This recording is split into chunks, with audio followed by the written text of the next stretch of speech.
Selon le Fonds des Nations Unies pour l'enfance, UNICEF, le financement de l'éducation est un problème majeur sur le continent africain, caractérisé par des écoles sous-financées, des classes surchargées et des enseignants en nombre insuffisant ou n'ayant pas la formation et les compétences adéquates.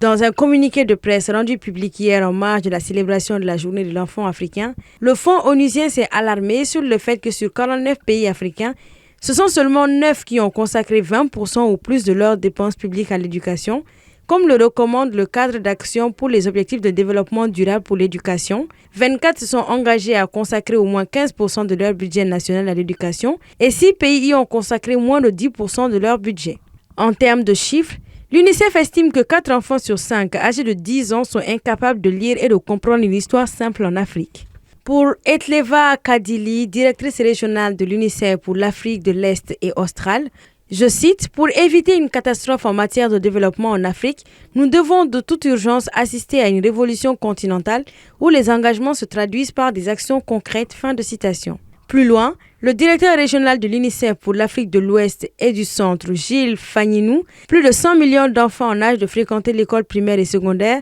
ne sont pas scolarisés en Afrique. La journée de l'enfant africain, célébrée le 16 juin de chaque année depuis 1991, a été initiée par l'Organisation de l'Unité africaine, aujourd'hui Union africaine. La journée est la commémoration du soulèvement de Soweto en 1976, lorsque les étudiants ont protesté contre l'injustice et l'inégalité en matière d'éducation dans le cadre du régime de l'apartheid.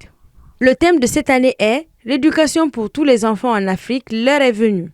L'Union africaine entend profiter de cette journée pour sensibiliser les décideurs politiques, les communautés et les parties prenantes, encourager les gouvernements à allouer des ressources adéquates à l'éducation, mais aussi lancer un rapport sur le financement de l'éducation en vue de faciliter la compréhension des tendances du financement de l'éducation en Afrique ainsi que les défis qui y sont liés.